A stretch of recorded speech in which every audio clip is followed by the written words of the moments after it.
بسم اللہ الرحمن الرحیم حدثنا مسلم عن یعنی ابن ابراہیم حدثنا ہشام حدثنا یحیی عن ابی سلمۃ عن ابی سعید الخدری رضی اللہ تعالی عنہ قال النبی صلی اللہ علیہ وآلہ وسلم قال اذا رأیتم الجنازۃ فقوموا فمن تبعها فلا يقعد حتى تودع. حدثنا معاذ بن فضالة حدثنا هشام عن يحيى عن عبيد بن مقسم عن جابر بن عبد الله رضي الله عنهما قال مرت بنا جنازة فقام له النبي صلى الله عليه وآله وسلم وقمنا به فقلنا يا رسول الله إنها جنازة يهودي قال إذا رأيتم الجنازة فقوموا. وفي رواية في صحيح البخاري قال رسول الله صلى الله عليه وسلم هل هو إنسان. یہ صحیح بخاری کی باب نمبر 48 ہے، کتاب الجنائز. کتاب الجنائز باب نمبر 48. تیسری حدیث بھی اسی موضوع پر پڑھ لوں. حدثنا آدم قال حدثنا شعبہ قال حدثنا عمرو بن مرہ قال سمعت عبد الرحمن بن ابی لیلى قال كان سهل بن حنيف وقيس بن سعد قائدين بالقادسية فمروا عليهم الجنازة فقاما وقيل لهما إنها من أهل الأرض أي من أهل الذمة فقال إن النبي مرت به جنازة فقام وقيل له إنها جنازة يهودي فقال أليست نفسا أو كما قال. آقا علیہ الصلوۃ والسلام نے اس حدیث میں 3 حدیثیں ہیں جو امام بخاری لائے ہیں. باب نمبر 48 کتاب الجنائز. باب ہے باب من تبع جنازۃ فلا یقعد حتی تودع. دوسرا باب ہے 49 باب من قام لجنازۃ یہودی. حضور علیہ الصلوۃ والسلام نے فرمایا جو شخص جنازہ دیکھے گزر رہا ہے تو تم کھڑے ہو جایا کرو اس کے احترام میں، اور اگر تم اس کے ساتھ جا رہے ہو تو جب تک وہ جنازہ رکھ نہ دیا جائے اس وقت تک قیام کرو. دوسری حدیث میں بھی یہ حضور علیہ السلام نے فرمایا، یہودی کا جنازہ تھا، قیام ہوا، آپ نے فرمایا کہ جب تم کوئی جنازہ دیکھو تو قیام کرو. تیسری حدیث میں جو سہل بن حنیف اور قیس بن سعد روایت کرتے ہیں کہ قادسیہ میں وہ دونوں بیٹھے تھے، ایک جنازہ گزرا، وہ دونوں کھڑے ہو گئے. ان سے کہا گیا کہ یہ اہل الذمہ کا یعنی کسی یہودی کا جنازہ ہے. اس پر دونوں صحابہ نے بیان کیا کہ ہم نے حضور نبی اکرم صلی اللہ علیہ وآلہ وسلم کو دیکھا، آپ کے آگے سے جنازہ گزرا، آپ نے قیام فرمایا. آقا علیہ السلام سے عرض کیا گیا یا رسول اللہ یہ یہودی کا جنازہ ہے. فرمایا بے شک یہودی ہے مگر نفس انسانی ہے یا نہیں، انسان کی جان ہے. 2 مسائل اس میں سے اخذ ہوئے، ایک کا تعلق عقیدہ کے ساتھ، ایک کا تعلق آداب کے ساتھ. عقیدہ کی جو فرع ثابت ہوئی وہ یہ کہ جنازہ نفس انسانی کا ایک جنازہ ہے، میت ہے، وہ گزر رہا ہے تو اس کے لیے احترام میں قیام کا حکم دیا. یہ قیام تعظیم ثابت ہوا. جب جنازے کی تعظیم میں قیام جائز ہے تو ذکر مصطفیٰ کی تعظیم میں قیام کرنا اولا تر، افضل و اولا. ایک جنازے کی تعظیم میں قیام ہے، کہاں وہ اور کہاں ذکر رسول صلی اللہ علیہ وسلم اور ذکر ولادت رسول اور نعت رسول صلی اللہ علیہ وسلم اور صلحاء اور مشائخ اور صالحین ان کی آمد ہو تعظیماً تکریماً قیام. ہر چند کے قیام پر بہت ساری احادیث ہیں، آج دن کے درس بخاری میں گزر چکی، جب آقا علیہ السلام نے فرمایا اذا اقیمت الصلاۃ فلا تقوموا حتی ترونی. تو یہاں استدلال جنازہ کے احترام میں قیام سے کیا، قیام تعظیم کا. امام بخاری 1310 1311 1312 3 حدیثیں مسلسل اس باب میں لائے. اس کے بعد آگے امام بخاری ایک قول لائے ہیں، قال زکریہ عن الشعبی عن ابن ابی لیلہ کان ابو مسعود وقیس یقومان للجنازہ. پھر چوتھا قول لائے ہیں کہ عبداللہ ابن مسعود اور حضرت قیس وہ بھی جنازہ دیکھ کر قیام کرتے تھے. تو بعض لوگوں کے ذہن میں جو قیام کے بارے میں غلط تصور ہے کہ قیام جائز نہیں، اور ان کے ہاں دلیل یہ تصور کی جاتی ہے کہ قیام کا مطلب ہے گویا عبادت۔ قیام تو یاد رکھ لیں، قیام ہمیشہ بغرض عبادت نہیں ہوتا، انما الاعمال بالنیات۔ کبھی قیام امداد ہوتا ہے، کسی کو مدد کرنے کے لیے قیام ہوتا ہے۔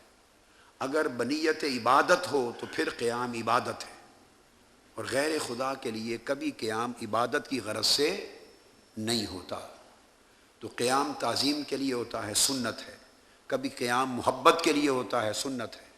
آقا علیہ السلام قباء سے مدینہ تشریف لے جا رہے ہیں، صحیح بخاری میں ہے آگے، محلہ بنی نجار سے گزرے، اور حدیث کے لفظ آتے ہیں کہ عورتیں اور بچے عرس سے واپس آ رہے تھے۔ اس سے عرس نہ ثابت کر لینا، شادی سے واپس آ رہے تھے۔ اور ایک اور روایت میں ہے، یہ صحیح بخاری میں ہے، اس کی شرح میں ایک اور حدیث میں آیا کہ آقا علیہ السلام کو دیکھ کر وہ پڑھنے لگے، نعتیہ کلام پڑھنے لگے، تو ان کو دیکھ کر آقا علیہ السلام نے قیام فرمایا، اور وفی روایت انہوں نے آقا علیہ السلام کی شان میں کچھ پڑھا، تو آقا نے پوچھا کہ ایسا کیوں کر رہے ہو؟ انہوں نے کہا آپ سے محبت ہے۔ فرمایا اس اللہ کی قسم جس کے قبضہ قدرت میں میری جان ہے، مجھے بھی تم سے محبت ہے۔ امام اسقلانی، امام عینی، امام کرمانی، ان تمام ائمہ حدیث اور شارحین نے لکھا کہ یہاں قیام فرحت تھا، یہ قیام مسرت تھا۔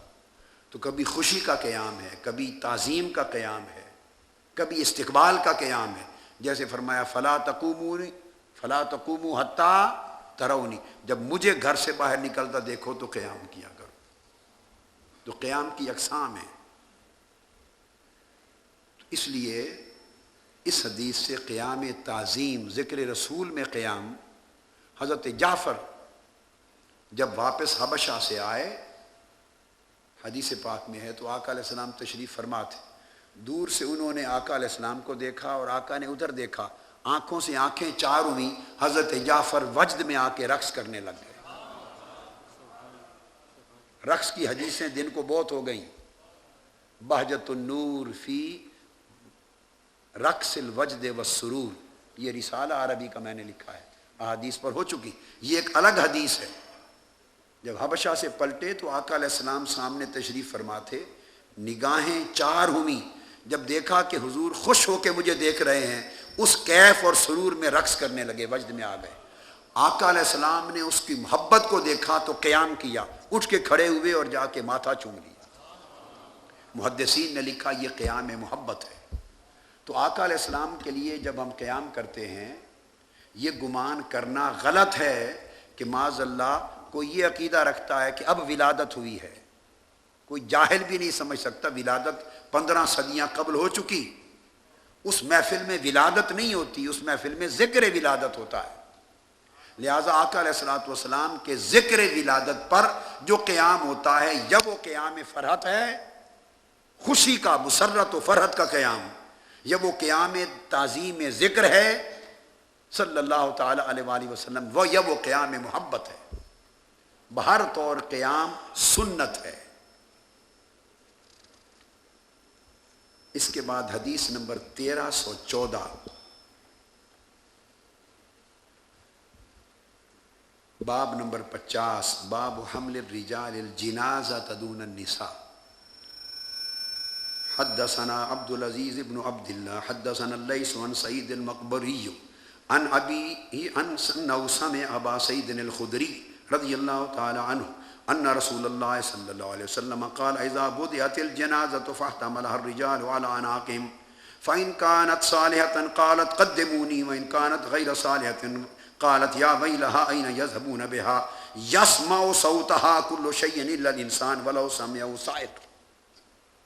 آقا علیہ السلام نے فرمایا کہ جب جنازہ اٹھایا جاتا ہے اور لوگ کندھوں پر اس کو رکھ کر چلتے ہیں، اس سے سیماء موتا، شک لکھتے چلے جائیں، اس حدیث سے سیماء موتا ثابت ہوا کہ مردے سنتے ہیں، مردے سنتے ہیں۔ تو آقا علیہ السلام نے فرمایا کہ جب کندھوں پر جنازہ رکھ کے چلتے ہیں. فَإِنْ كَانَتْ صَالِحَةً اگر وہ میت نیک اور صالح شخص کی تھی, قالت قدمونی تو وہ کہتی ہے مجھے جلدی لے کے چلو. اس کا مطلب ہے کہ وہ ان کی رفتار سے وہ میت مطمئن نہیں ہوئی, تو گویا اس میت کو ان کی رفتار کا بھی شعور ہے. وہ مزید تیز جانا چاہتی ہے. کیوں تیز جانا چاہتی ہے؟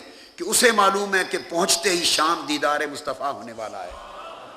وہ اس لمحے میں تاخیر گوارا نہیں کرتی. میت اس لمحے میں تاخیر گوارا نہیں کرتی, تو کہتی ہے قدمونی جلد لے کے چلو. اور اگر غیر صالح ہے تو گھبرا کے کہتی ہے افسوس مجھے کدھر لے جا رہے ہو. تو آقا علیہ السلام نے فرمایا یسمع صوتہا کل شیء الا الانسان, سوائے انسان کے ہر شے ہر مخلوق اس کی آواز سنتی ہے. تو اس حدیث سے ہر میت کا بلا تمیز و بلا امتیاز اس کا پہچاننا بھی ثابت ہوا, شعور بھی ثابت ہوا, بولنا بھی ثابت ہوا. اور اس کی آواز, یہاں محدثین نے بحث کی کہ آیا روح بولتی ہے کہ جسم؟ شارحین حدیث نے تو یسمع صوتہا کل شیء, اس سے مراد لیتے ہیں کہ وہ روح مع الجسم زبان حال سے بولتی ہے, اور ہر جانور بھی اور ہر شے جن ملائک پرند تک اس کی آواز سنتے ہیں. ایک انسان کو سننے سمجھنے کی اجازت اور توفیق نہیں دی گئی. تو یہ اور کہنے والی روح ہوتی ہے جو اس کے بدن کے ساتھ کہتی ہے, کہنے والی روح ہوتی ہے. تو جب ہر میت مرنے کے بعد سنتی ہے اور ہر میت کلام کرتی ہے, اور جائز ہے اور صالح و غیر صالح ہر ایک کا کلام اور سیما ثابت ہے, تو کجا ہر میت کا کلام اور سیما, اور کجا تاجدار کائنات صلی اللہ علیہ وآلہ وسلم جن کے قدموں کے صدقے ہر صاحب حیات کو حیات ملی ہے.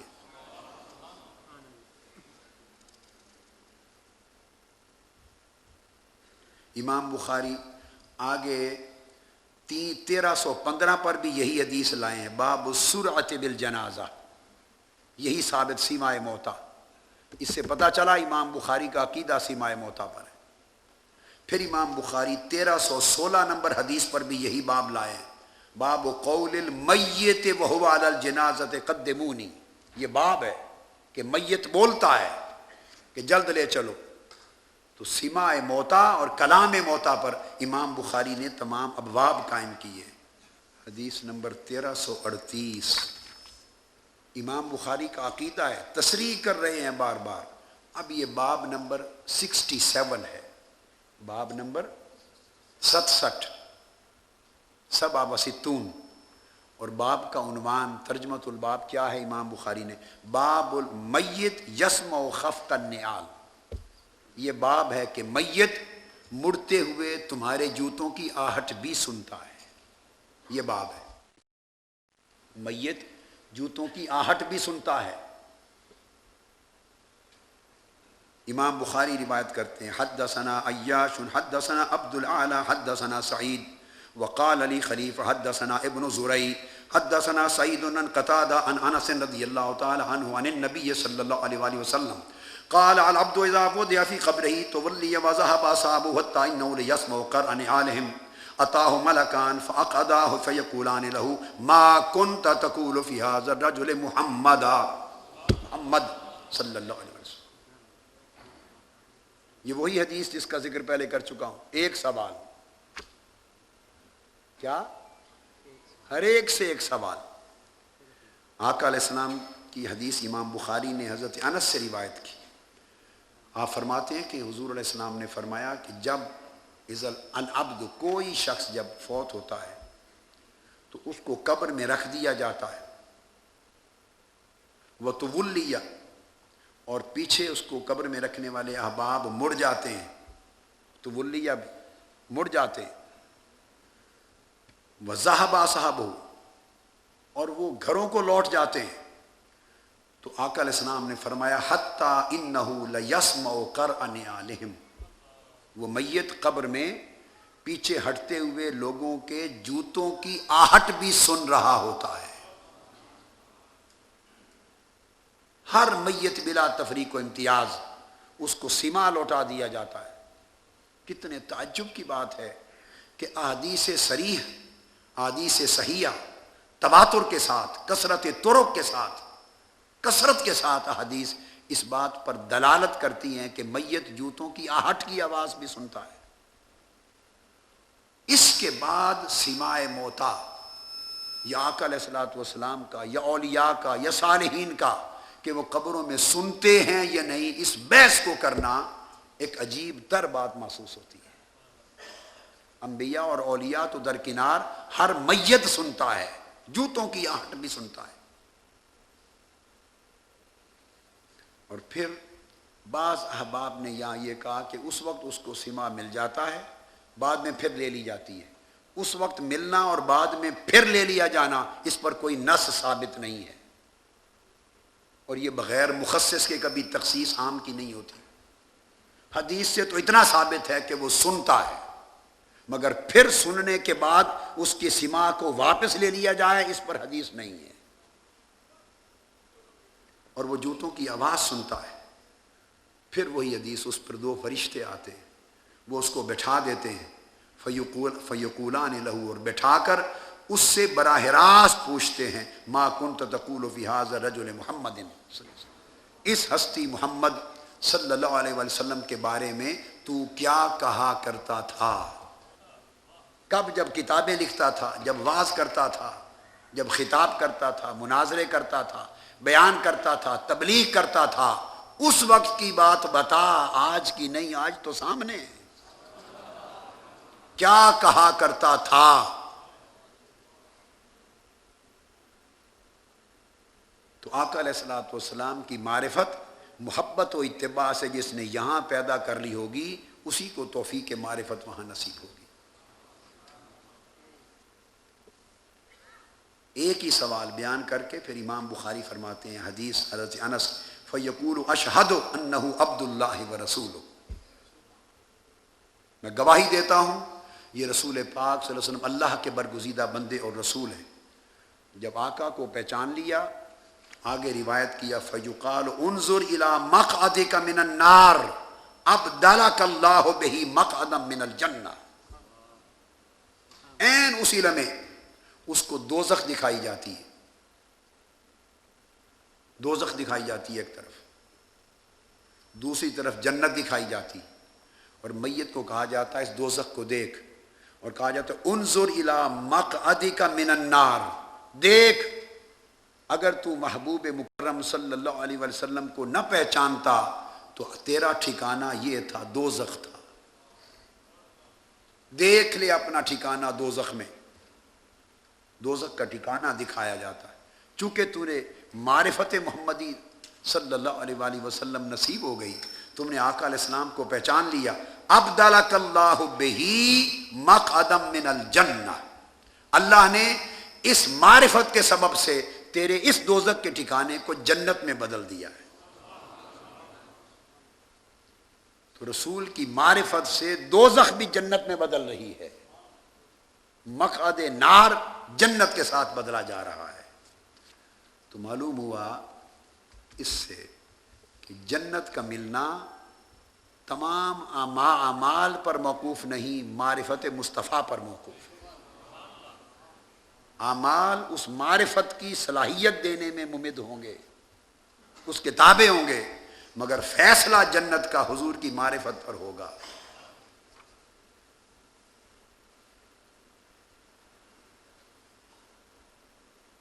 اس کے بعد آگے متصل 1339 نمبر اگلی ہی حدیث امام بخاری لائے ہیں، باب نمبر 68 حدثنا محمود حدثنا عبد الرزاق قال اخبرنا معمر عن ابن طاووس عن ابي هريره رضي الله تعالى عنه قال ارسل ملك الموت الى موسى عليه السلام فلما جاءه سكه فراجع الى ربه فقال ارسلتني الى عبد لا يريد الموت۔ یہ صحیح بخاری ہے۔ آقا علیہ السلام نے فرمایا، ابو ہریرہ رضی اللہ تعالیٰ عنہ راوی ہیں، فرمایا کہ موسیٰ علیہ السلام کی طرف ملک الموت کو بھیجا گیا، وہ روح قبض کرنے کے لیے آئے۔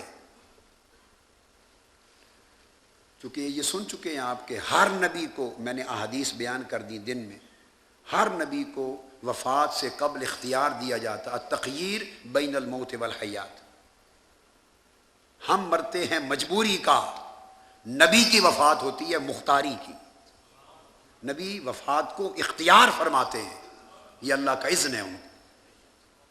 اس لیے میں نے کہا تھا، یہ شک سمجھائی تھی کہ موت ہمیں تو فنا کرے تو بات سمجھ میں آ سکتی ہے کہ ہم مجبور ہیں موت کے سامنے۔ نبی کی حیات کو فنا کیسے کرے؟ نبی نے تو موت خود حاصل کی ہے، وہ نبی کے اختیار کے تابع ہے۔ ملک الموت موسیٰ علیہ السلام کے پاس گئے اور جا کر روح قبض کرنے کا ذکر کیا۔ موسیٰ علیہ السلام جلالی تھے، جس انداز سے ملک الموت نے بات کی موسیٰ علیہ السلام کو پسند نہیں آئی، موسیٰ علیہ السلام کو پسند نہیں آئی، ایک تھپڑ مارا اور ملک الموت کی آنکھ نکال دی۔ اس سے ایک بات جو عقیدے کے باب میں فری بات، فروع میں سے معلوم ہوئی کہ فرشتہ چونکہ انسانی صورت میں آیا تھا، یہ تمثل ارواح اور تجسد ارواح کی بات ہے، جسد کی شکل میں آئے تھے، جسمانی شکل میں۔ تو جب جسمانی شکل میں کوئی آئے، تجسد اور تمثل ہو، تو پھر اسی جسد کے احکام وارد ہوتے ہیں۔ اگر اپنی اصل حالت نور میں ہوتے تو نہ تھپڑ لگتا نہ آنکھ نکلتی، لیکن چونکہ جسمانی انسانی بشری پیکر کی شکل میں آئے تھے، لہٰذا اس وقت وہی احکام وارد ہوئے، آنکھ نکل گئی۔ اور یہاں ایک بات کہہ دوں، وہ ایک وجدانی بات ہے۔ موسیٰ علیہ السلام کو اس بات پہ لگتا ہے ناراضگی نہیں ہوئی ہوگی کہ مجھ سے یوں کیوں کہا ہے۔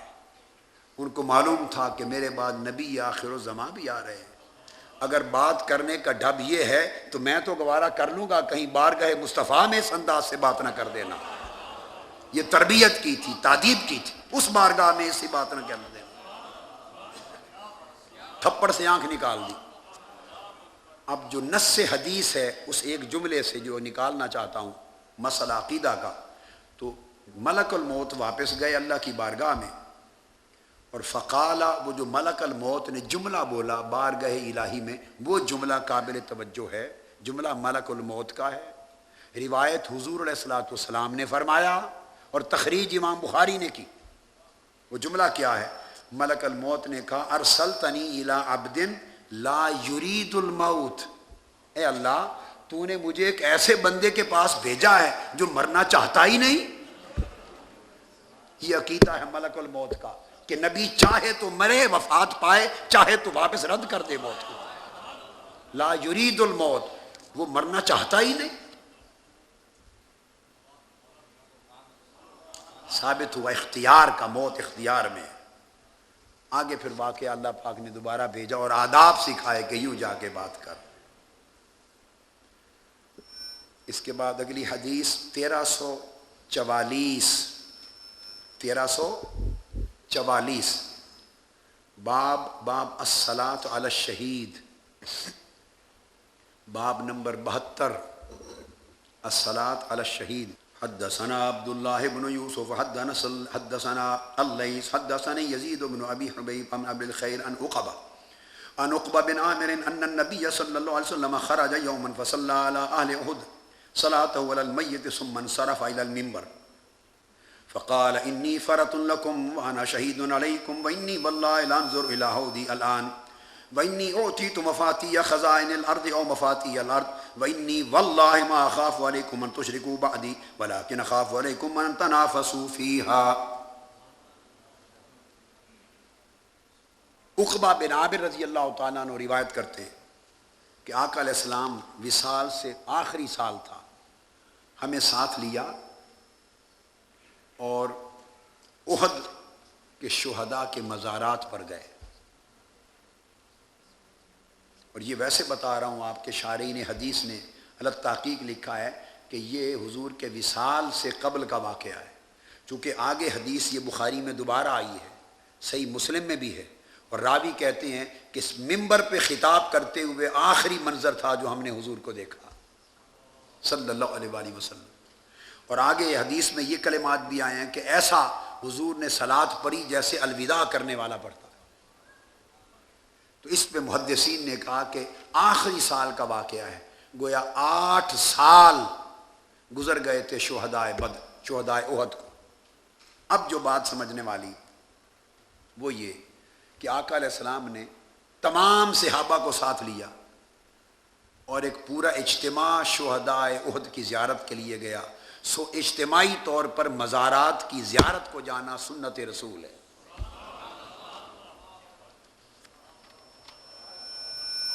زیارت کو جانا سنت رسول ہے، اور اکیلے ایک نہیں، جب آقا علیہ السلام گئے تو جمیع صحابہ کرام، چونکہ خطاب کیا ہے، سینکڑوں صحابہ آقا کے ساتھ گئے، تو گویا سینکڑوں صحابہ کا اجتماع ہوا۔ تو مزار ولی پر، مزار شہید پر سینکڑوں کا اجتماع ہونا اور زیارت کرنا یہ بھی سنت ہے، اسی کو عرس کہتے ہیں۔ یہ آقا علیہ السلام نے عرس منایا تھا، شہدائے احد کا عرس منایا تھا، سینکڑوں صحابہ کا اجتماع ہجوم لے کے تشریف لے گئے۔ آپ کہیں گے کیسے عرس ثابت ہوا؟ سنیے، جب آپ نے نماز پڑھ لی یا دعا فرما لی، دونوں معانی آئے ہیں شارحین کے ہاں۔ ثم انصرف الی المنبر، اب آگے آتا ہے کہ پھر آقا علیہ السلام منبر کی طرف متوجہ ہوئے اور منبر پہ قیام فرما کے خطاب کیا۔ چونکہ منبر پہ کھڑے ہو کر خطاب کیا، اس سے معلوم ہوتا ہے کہ صحابہ کی تعداد کثیر تھی، 2 4 10 ہوتے تو منبر پہ قیام کر کے خطاب کی حاجت نہ تھی۔ 2 4 10 20 صحابہ ہوتے تو منبر پہ کھڑے ہو کر خطاب کی ضرورت نہ تھی۔ جب منبر پہ کھڑے ہو کے قیام فرمایا تو اندازہ ہوتا ہے کہ کثیر تعداد صحابہ کرام کی ہمراہ تھی، اور ان سب کو لے کے مزارات شہدائے احد پہ آئے۔ اب اگلا نکتہ، ثم انصرف الی المنبر، یہ تو قبریں تھیں شہدائے احد کی، یہ تو قبریں تھیں، وہاں منبر کہاں سے آ گیا؟ یہ تو قبریں تھیں شہدائے احد کی، منبر کہاں سے آ گیا؟ معلوم ہوتا ہے کہ منبر لے کر گئے تھے یا منگوایا گیا تھا۔ تو جاتے ہوئے یہ ارادہ تھا کہ صرف زیارت ہی نہیں ہوگی، خطاب ہوگا، مزار کی زیارت ہو، سینکڑوں کا اجتماع ہو، منبر لگے اور منبر پر خطاب ہو، یہ اجزاء مل جائیں تو اس کو عرس کا نام دیا جاتا ہے۔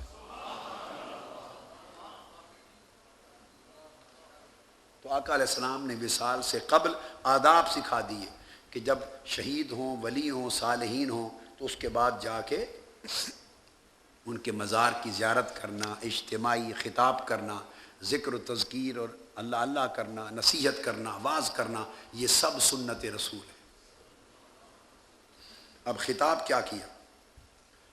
خطاب میں آقا علیہ السلام نے اپنے فضائل و مناقب بیان کیے۔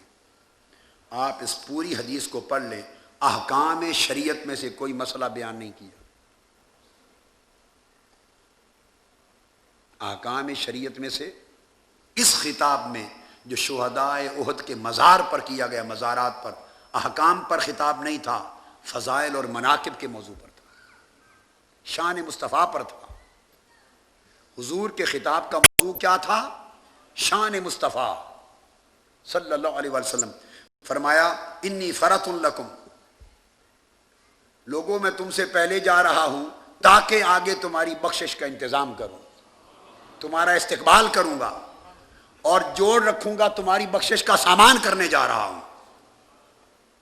تو آقا علیہ السلام نے فرمایا انی فرط لکم، وفی روایت قال حیاتی خیر لکم ومماتی خیر لکم، میں تم میں تھا تب بھی تمہیں فیض دیتا رہا، اب آگے جا رہا ہوں، وفات بھی تمہارے لیے باعث فیض ہوگی، تمہیں بخشوانے کا سامان کرنے جا رہا ہوں۔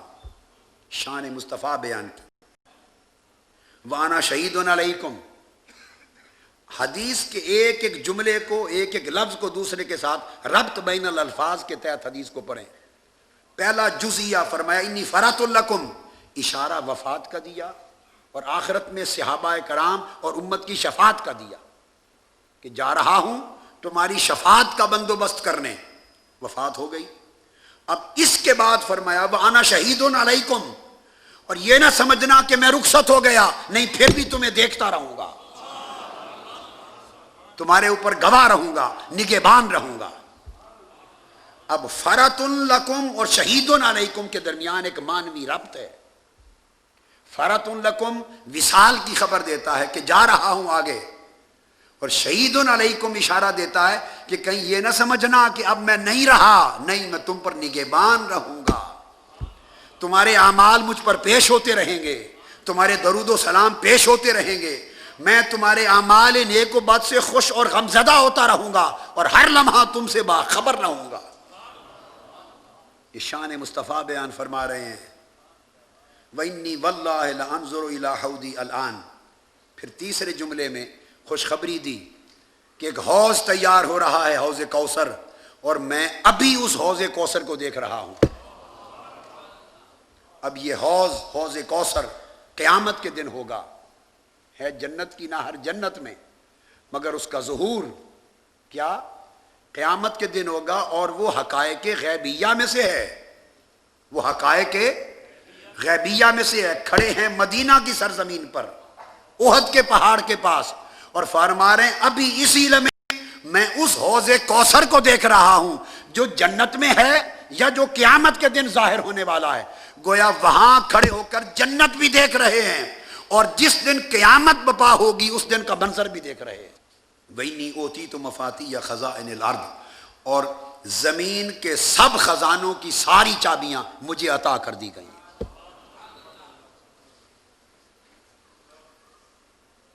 مفاتیح جمع منتہی الجموع ہے، مفاعیل کے وزن پر، اور مفاتیح و خزائن یہ مضاف مضاف الیہ ہے۔ جب مضاف بھی جمع ہو اور مضاف الیہ بھی جمع ہو، اور مضاف پھر جمع منتہی الجموع ہو، تو اضافت جمع کی جمع پر ہو تو استغراق کے کلی کا فائدہ دیتا ہے، کلیت پہ دلالت کرتا ہے۔ تو بتا رہے ہیں کہ اوتیت مفاتیح خزائن الارض، جتنی قسموں کے خزانے ہیں، جتنی قسموں کے خزانے ہیں، اور ان کی جتنی چابیاں ہیں رب نے مجھے عطا۔ تو خزانوں کے مالک بھی حضور اور چابیوں کے مالک بھی حضور۔ وہاں اللہ پاک نے قرآن مجید میں فرمایا عندہ مفاتیح الغیب، چابیاں میرے پاس ہیں غیب کی، اور چابی اس لیے ہوتی ہے کہ جس کو کھول کے دینا ہو دیا جائے۔ غیروں کے لیے تالا ہوتا ہے، اپنوں کے لیے چابیاں ہوتی ہیں۔ تو آقا نے بھی امت کو اشارہ فرمایا کہ زمین کے کل خزانوں کی چابیاں مجھے دے دی ہیں، انما انا قاسم، تم میرے قدموں سے جڑ جاؤ، جس کو طلب ہوگی، صدق کا تعلق ہوگا، اس کو خزانوں سے بھر دوں گا۔ او مفاتیح الارض، یا زمین کی چابیاں دے دی گئیں، اور اس میں مستقبل میں فتوحات اسلام کا بھی اشارہ ہے، اور اس میں یہ جو تیل نکلے آقا علیہ السلام نے عرب کی سرزمین کے تیل کا اشارہ بھی ہے۔ اگر آپ کہیں کہ ایسی بات کا دی، امام ابن حجر اسقلانی کو اٹھا کے دیکھیے، وہ بھی لکھتے ہیں تیل کا اشارہ ہے۔ کل خزانے، معدنیات، جو کچھ زمین سے نکلا آقا علیہ السلام نے 1400 سال قبل بیان فرما دیا۔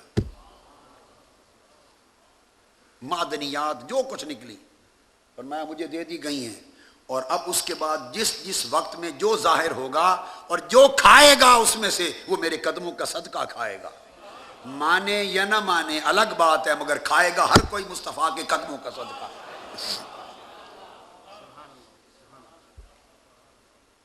اور خطاب کا آخری حصہ یہ آقا علیہ السلام کا خطاب سنا رہا ہوں، اور آخری فرمایا وَإِنِّي وَاللَّهِ مَا أَخَافُ عَلَيْكُمْ أَن تُشْرِكُوا بَعْدِي، اور فرمایا خدا کی قسم کھائی، خدا کی قسم خطاب کیا، مجھے اس بات کا کوئی خوف نہیں ہے کہ میرے بعد تم شرک کرو گے۔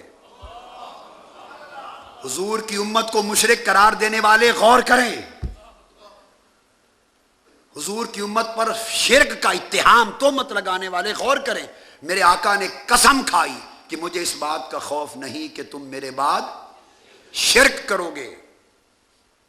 وَلَٰكِنْ أَخَافُ عَلَيْكُمْ أَن تَنَافَسُوا فِيهَا، بلکہ اس بات کا خوف ہے کہ تم دنیا طلبی اور دنیا کی غراض میں پھنس جاؤ گے، اور آگے فرمایا ہلاکت میں چلے جاؤ گے دنیا کی وجہ سے۔ یہاں ایک جزئیہ سمجھنے والا ہے۔ بعض احباب یہ کہہ سکتے ہیں کہ یہ اشارہ کہ مجھے اس بات کا کوئی خوف نہیں کہ تم میرے بعد شرک کرو گے، اس کا اشارہ صرف صحابہ کرام کی طرف ہے، وہ مستثنا اور مبرہ تھے، اور ہمیں مبرہ نہیں کیا کہ امت شرک میں مبتلا ہوگی۔ ایک لمحے کے لیے اس سوال کو میں قبول کرتا ہوں، اب اس کا جواب سنیں۔ جملہ ایک ہے، فرمایا واللہ ما اخاف علیکم ان تشرکوا بعدی ولکن اخاف علیکم ان تنافسوا فیہا، لیکن آیا ہے، لہذا دونوں جز ایک ہی جملے میں ہوں گے۔ مجھے اس بات کا کوئی خوف نہیں ہے کہ میرے بعد تم شرک کرو گے، بلکہ یہ خوف ہے کہ دنیا پرستی کرو گے۔ جملہ یہ پورا ایک ہے، بات کو سمجھیں۔ اب اسے صرف صحابہ کے دور تک محدود کرنے والے غور کریں، اگر صحابہ کے ساتھ خاص کرنا ہے تو عدم شرک کا خوف نہ ہونا صرف یہ جزیہ خاص نہیں ہوگا صحابہ سے، دنیا پرستی کا الزام بھی ان کے ساتھ خاص ہوگا، کیونکہ آقا نے دو باتیں کہیں، یہ خوف نہیں کہ تم شرک میں مبتلا ہو جاؤ گے، بلکہ یہ ہے کہ دنیا پرستی کرو گے۔ دو امکان ہو سکتے ہیں، یا یہ جمیع امت کے لیے فرمایا ہو یا صرف صحابہ کرام کے لیے۔ اگر جمیع امت کے لیے ہے تو تب بھی دونوں جز ہیں، کامل جملہ۔ اگر صرف صحابہ کے لیے ہے تو تب بھی دونوں جز کامل جملہ، چونکہ لیکن کے بغیر جملہ مکمل نہیں ہوتا، کامل جملہ ہے۔ آؤ اب اطلاق کر کے دیکھیں، اگر صحابہ کرام کے لیے خاص کر دیں، ایک لمحہ یہ بات مان لیں، تو اس کا معنی یہ ہوگا کہ اے میرے صحابہ، مجھے یہ تو خوف نہیں کہ تم شرک کرو گے، مگر یہ خوف ہے کہ سب دنیا دار بن جاؤ گے۔ آقا علیہ السلام یہ فرما رہے ہیں کہ میں نے شرک کو جڑوں سے اتنا کاٹ کر ختم کر دیا ہے کہ میں اب دنیا سے ظاہراً رخصت ہو رہا ہوں، مگر قیامت کے دن تک میری امت من حیث المجموع اب مشرک کبھی نہیں بنے گی۔ اور خطرہ اگر ہے تو یہ کہ امت دنیا پرستی میں مبتلا ہوگی۔ ہم دنیا پرستی میں مبتلا ہیں، تو جز اول بھی حق ہوا اور جز ثانی بھی حق ہوا۔ ہم دنیا پرستی میں تنافسوا فیہا، سچا ہے کہ نہیں امت پر؟ تو جب جز ثانی حق ہے تو کہو کہ جز اول بھی حق ہے۔ یہ نہیں ہو سکتا کہ ایک جز لے لیا ایک چھوڑ دیا۔